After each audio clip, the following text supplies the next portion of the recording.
Estamos iniciando o programa Evidências, um programa em busca de fatos que comprovem a veracidade da Bíblia Sagrada.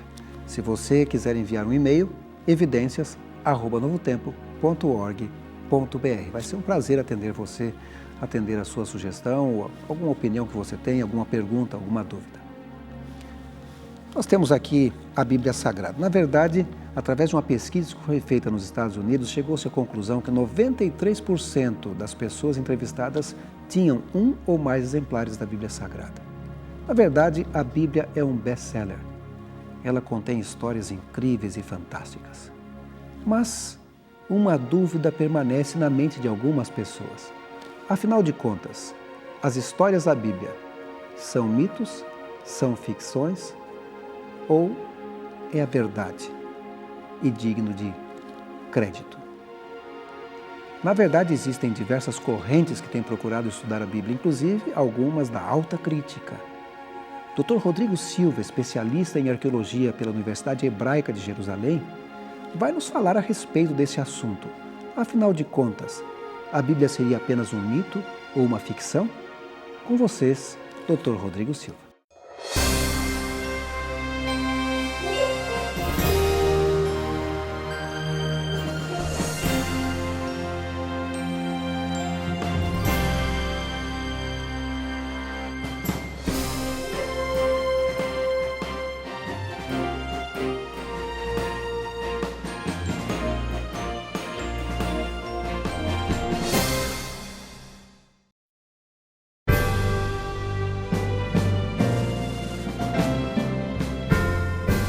No mundo hoje existem cerca de 2 bilhões de pessoas que se identificam como cristãs, isto é, seguidoras de Jesus Cristo e, obviamente, crentes em sua palavra, a Bíblia Sagrada.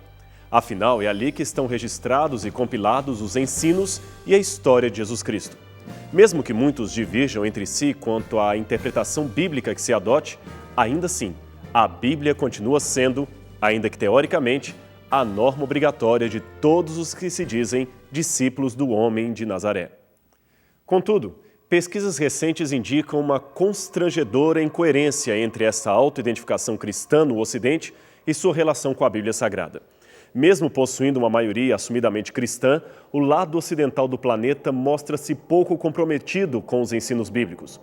O Instituto Barna de Pesquisa, sediado em Greendale, Califórnia, entrevistou um grande número de pessoas em diversos países das Américas, Europa e África, perguntando-lhes se normatizam seu comportamento pela Bíblia ou por uma filosofia de vida não cristã.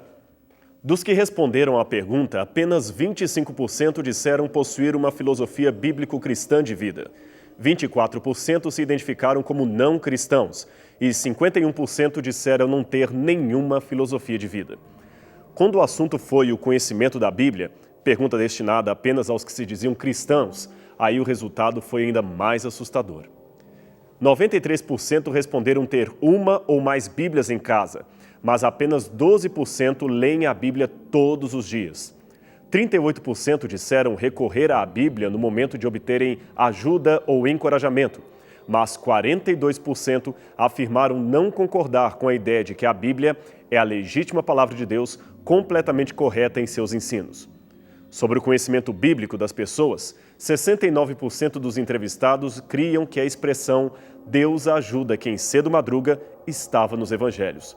48% achavam que o livro de Tomé era parte do Novo Testamento e 58% não souberam dizer quem pregou o Sermão do Monte. Somente nos Estados Unidos, existem mais de 150 denominações protestantes e pelo menos 350 mil ministérios independentes que não fazem parte das chamadas igrejas tradicionais. Some-se a isto um adicional de 23 mil igrejas católicas e você terá uma das maiores franquias de todos os tempos, maior do que qualquer rede de pizzarias ou fast food espalhadas pela América do Norte. O que então estaria acontecendo com a religiosidade do mundo ocidental? O escritor Frederick Rudolph, no seu livro The American College and University, afirma que os primeiros protestantes puritanos, estabelecidos na colônia de Plymouth Rock, fundaram os alicerces do sistema educacional americano para dar ao povo uma educação cristã baseada na Bíblia Sagrada. Foram eles, aliás, que fundaram em 1636 a famosa Universidade Harvard, que seria originalmente uma escola cristã dedicada a sustentar as verdades bíblicas. Curiosamente, a carta constitutiva da fundação de Harvard, redigida em 1644, e o brasão que marca a sua identidade, declaram a sua confissão cristã. Diz a carta: todos precisam considerar o conhecimento de Jesus Cristo, que é a vida eterna, como o objetivo maior da sua existência e de seus estudos acadêmicos. E não foi somente Harvard que teve um começo bíblico cristão. Estima-se que das primeiras 119 escolas de ensino superior fundadas nos Estados Unidos, 87 delas tinham como finalidade educar a juventude na sua fé cristã. A maioria das faculdades mais importantes da costa leste americana foram, de fato, estabelecidas como escolas cristãs de ensino, o que inclui nomes famosos como Princeton, Yale e Columbia. De acordo com o Dr. Rudolph, mais de 25% dos primeiros 1.855 graduados dessas universidades se tornaram missionários ou ministros do Evangelho. Mas o cenário mudou radicalmente, mesmo no país alicerçado nos princípios protestantes de sola escritura ou somente a Bíblia como regra de fé. Os muitos ataques, oriundos especialmente de teólogos racionalistas europeus, intentaram lançar por terra a credibilidade na palavra de Deus. Especialmente na Alemanha, onde muitos críticos sustentavam ideias como aquela que ficou conhecida como a hipótese documentária. De acordo com ela, não foi Moisés o escritor do Gênesis e dos demais livros do Pentateuco tradicionalmente atribuídos à sua autoria.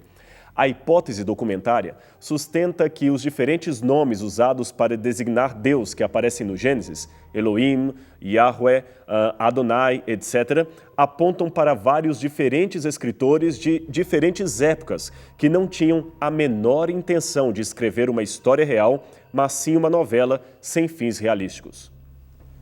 E mais, esses livros, segundo os críticos, seriam escritos ou compilados apenas depois do 9º século a.C., portanto, muito tempo após os eventos neles apresentados.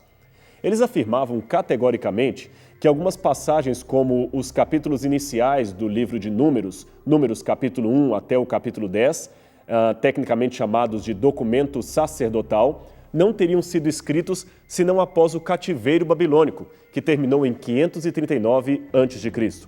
O seu autor, portanto, teria sido Esdras, e não Moisés, cuja historicidade nessa altura já estava fortemente questionada.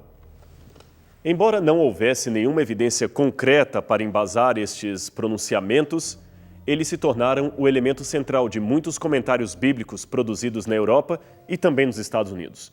Mas em 1979, o arqueólogo israelense Gabriel Barkay descobriu um túmulo perto do Vale de Hinnom. Esse minúsculo adorno de prata descoberto no túmulo, cuja imagem você vê em sua tela, continha antigas letras hebraicas que foram cuidadosamente restauradas e analisadas por modernos métodos laboratoriais de paleografia. O objeto foi datado com segurança em pelo menos 650 anos antes de Cristo, ou seja, bem antes do início do cativeiro. Isto aparentemente não teria nada de extraordinário, não fosse a decifração das letras hebraicas impressas que sacudiu as bases do mundo acadêmico. Tratava-se da bênção sacerdotal de número 6, 24 a 26, com o nome sagrado de Deus Yahweh, perfeitamente escrito em 3 diferentes linhas.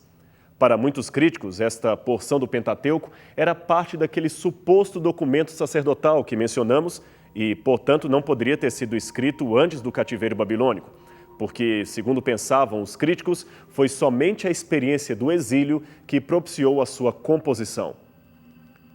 Mas, como se vê, bastou um pequeno adorno cunhado por um antigo e anônimo artesão para mostrar que, novamente, os críticos é que estavam errados. O amuleto era de uma época que os descendentes de Davi ainda estavam no poder. E a essa altura, isto é, no período do primeiro templo, o texto já era conhecido do povo. A hipótese documentária, é claro, foi obrigada a sofrer algumas revisões e até hoje é notória a falta de consenso entre os especialistas do método crítico sobre onde começam e terminam as tais fontes documentárias que se pressupõem estariam elencadas na compilação do Pentateuco. Pena que ainda insistem em manter o erro. Como bem concluiu Edward Mack, ex-professor do Union College da Virgínia, Estados Unidos, a variedade de opinião é tão grande na atualidade que não se pode mais falar em crítica, mas, em realidade, em críticas do Velho Testamento. A unidade dos críticos ainda é um sonho. Talvez o maior problema com esta visão crítica da Bíblia, comumente chamada de minimalista porque aceita o mínimo e rejeita a maior parte do conteúdo bíblico, estaria na falta de comprometimento moral e espiritual que a acompanha. Afinal, se tudo não passa de um mito, como podemos ter certeza das promessas de salvação feitas por Cristo? Como podemos acreditar em Deus e num Deus que um dia destruirá para sempre o pecado e a maldade, se tudo no passado não passa de uma mitologia? E por falar em pecado, como ter certeza do certo e do errado, se não podemos crer nem na historicidade daquele que nos transmitiu as suas leis? Talvez seria interessante mostrar uma comparação acerca do que aconteceu na sociedade americana, talvez em parte como resultado dos passos que muitos dos seus teólogos e intelectuais começaram a dar, migrando da fundamentação bíblica para o racionalismo europeu. Embora não apregoasse uma filosofia necessariamente bíblica, mas antes materialista, o filósofo inglês Thomas Hobbes já havia anunciado no século XVII os resultados de uma perda gradual da autoridade religiosa. Ele diz: nada de artes, nada de cultura, nada de sociedade e, o que é pior, o medo perene e constante, o perigo da morte violenta e uma vida humana marcada pela solidão. Vida pobre, sórdida, animalesca e curta. Tragicamente, a sociedade americana foi vítima desse prognóstico feito por alguém que nem sequer era um profeta. Só para você ter uma noção do contraste, saiba que em 1830, um respeitado jurista francês chamado Alexis de Tocqueville partiu para os Estados Unidos numa missão acadêmica e, ao mesmo tempo, político-diplomata. Ele estava realizando uma pesquisa junto ao sistema penal americano com o fim de descobrir por que havia tão poucos crimes e tão poucas prisões nos Estados Unidos. Junto a outro jovem jurista chamado Gustave de Beaumont, Tocqueville partiu para os Estados Unidos e aportou em Newport, Rhode Island. Ele chegou ali no dia 9 de maio de 1831 e, durante os 11 meses seguintes, ele e seu companheiro fizeram um longo percurso de 7.500 quilômetros dentro do território americano, passando por 18 dos 24 estados que então compunham a União. Eles percorreram de Nova York ao Canadá e dali até o sul, a Nova Orleans. Das margens do Mississippi, rumaram depois para o norte, para Washington, D.C., e dali de volta para Nova York, onde tomaram um barco para a França em 20 de fevereiro de 1832. No caminho, eles entrevistaram até 2 ex-presidentes americanos. Após esses vários meses de estudo, Tocqueville publicou em 1840 o seu famoso livro intitulado A Democracia dos Estados Unidos, que foi traduzido para vários idiomas, inclusive o português. Nesta obra, ele, após aludir à importância da religião para a democracia de um país, dá o seguinte testemunho: eu procurei pela grandeza norte-americana em seus pontos amplos, em seus extensos rios, em seus campos férteis e nas suas florestas sem fim. Mas ela não estava lá. Procurei nas minas cheias de riqueza, no seu vasto comércio mundial, no seu sofisticado sistema de escolas públicas e nas instituições de ensino superior. E também não estava lá. Procurei então no Congresso Democrático e na Constituição Americana e até ouvi discursos inflamados de juristas. Só aí entendi o segredo de sua força e o espírito de seu poder. Os Estados Unidos são grandes porque são bons. Se algum dia deixarem de ser bons, deixarão de ser grandes. Hoje, é claro, o novo cenário americano não é nem de longe aquele conhecido por Tocqueville. Os Estados Unidos digerem uma amarga estatística de números de violência. Segundo uma pesquisa encomendada pelo governo americano junto ao Departamento de Educação, constatou-se que 3 milhões de crimes são cometidos por ano nas 85 mil escolas públicas do país. Estima-se que 135 mil alunos trazem algum tipo de arma branca para a escola todos os dias. 42% dos alunos de ensino médio temem por sua segurança na escola. 20% dos alunos do ensino médio creem que não é errado matar uma pessoa se ela roubar algo de você.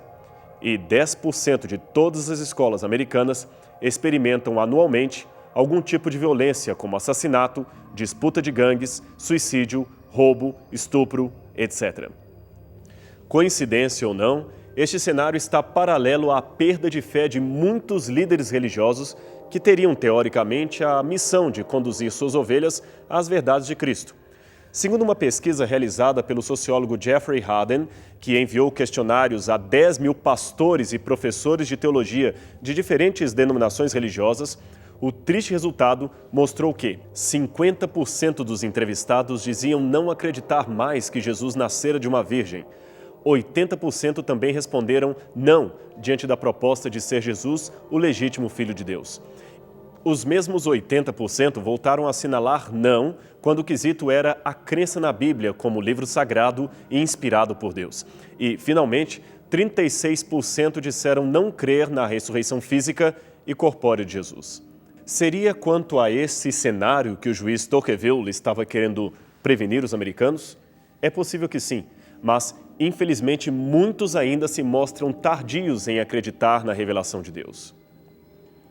O Criador do Universo, no entanto, sabe como funciona a mente de suas criaturas e não deixa de amá-las, apesar de sua obstinada rejeição.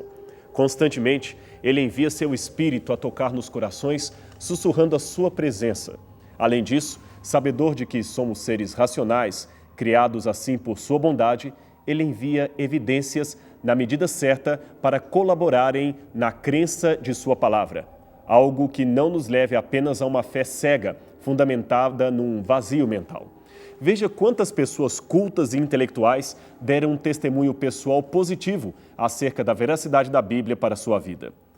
Johann Kepler, considerado o fundador da astronomia física, ele descobriu as leis do movimento planetário e anunciou a harmonia das mecânicas celestes. Seus estudos astronômicos o levaram a validar muitos aspectos da cronologia bíblica.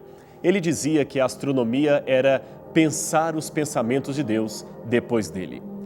Francis Bacon, lorde e chanceler inglês, considerado por muitos o pai do moderno método científico e um dos fundadores da Academia Real de Londres. Ele disse: há 2 livros que devemos sempre estudar: as Escrituras, que nos previnem do erro e revelam a vontade de Deus, e a criação, que expressa o seu poder.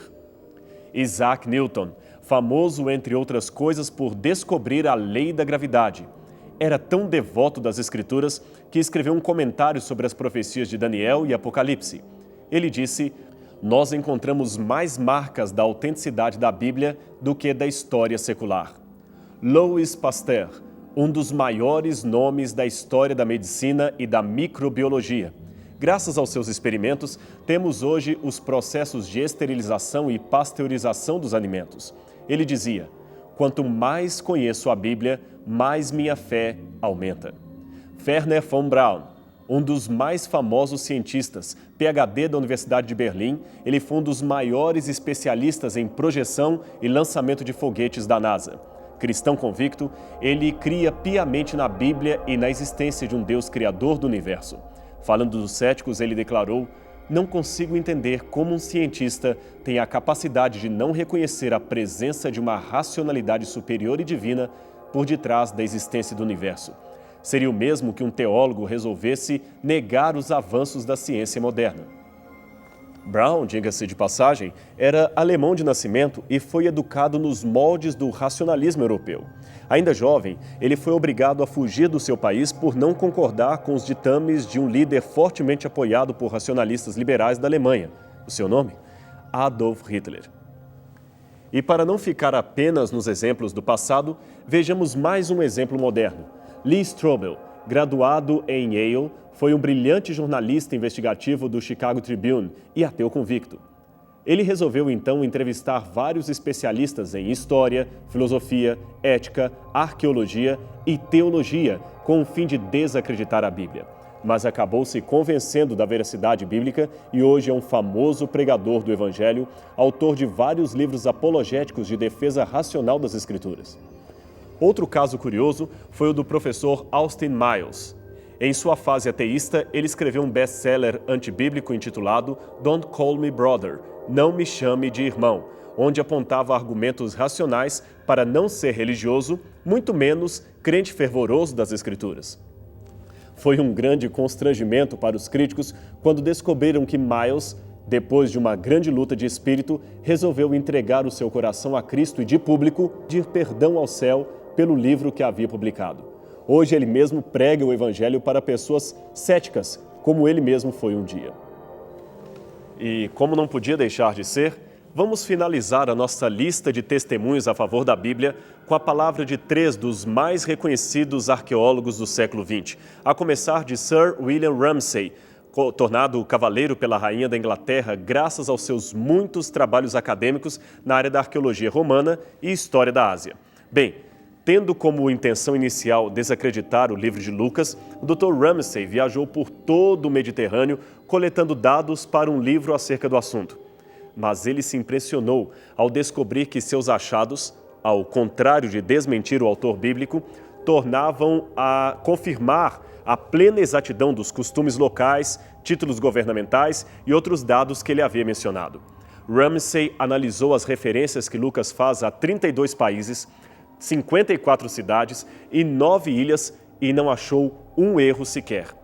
Ele concluiu: os grandes historiadores são os mais raros dos escritores. Eu reconheço Lucas entre os historiadores de primeira classe.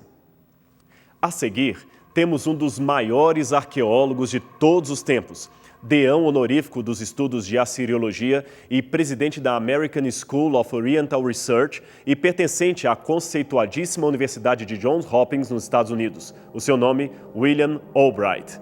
Um acadêmico simples, mas detentor de nada menos que 30 títulos de doutorado honoris causa.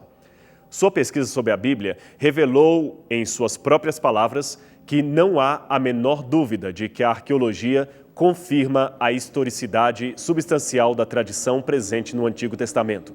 Descoberta após descoberta, tem confirmado a exatidão de inúmeros detalhes e feito crescer o reconhecimento da Bíblia como uma valiosa fonte histórica.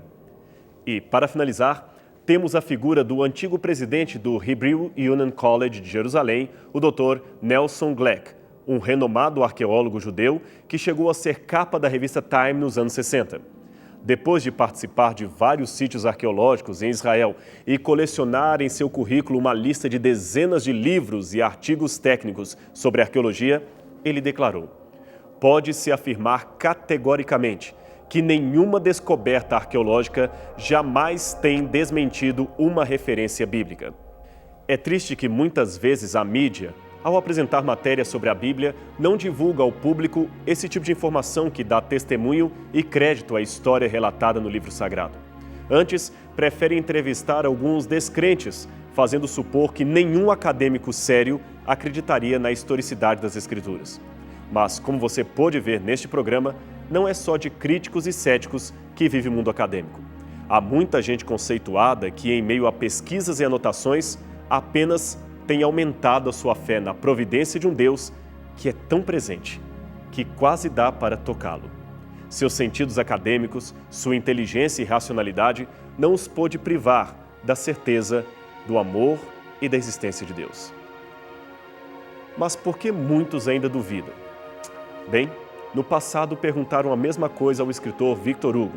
Sabe o que ele respondeu? Alguns homens de fato negam o Deus infinito. Alguns também negam o sol. São cegos. E não pense que aqui a referência seja a cegos físicos que querem enxergar, mas não podem por uma deficiência ocular que está acima da sua vontade. Não, não é desses cegos que Victor Hugo está falando, mas daqueles que, embora tendo todas as faculdades visuais bem conservadas, insistem em ficar nas trevas. Eles não são cegos por falta de opção, eles preferem o escuro e por isso não enxergam a beleza do sol da justiça, que um dia trouxe a salvação em seus raios. E você? Quer se curar da cegueira espiritual e intelectual e enxergar pela fé a veracidade de Deus? Basta pedir-lhe e Ele lhe dará o colírio do céu. Você verá a ação de Deus na história e contemplará o grande amor de Deus agindo na sua vida.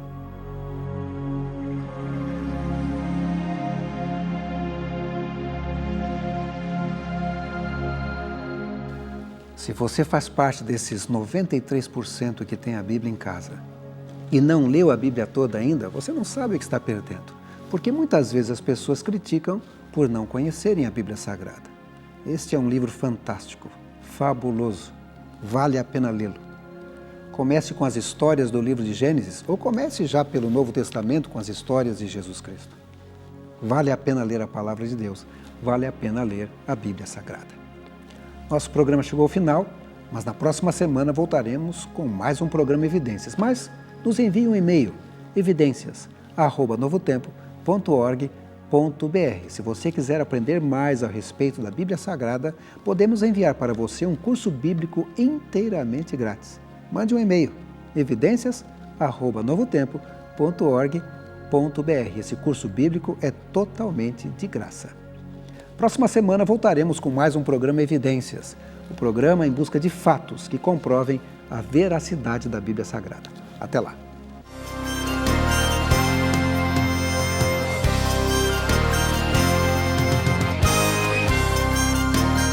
Este programa tem o apoio cultural do NASP, Centro Universitário Adventista de São Paulo, em parceria com a Novo Tempo.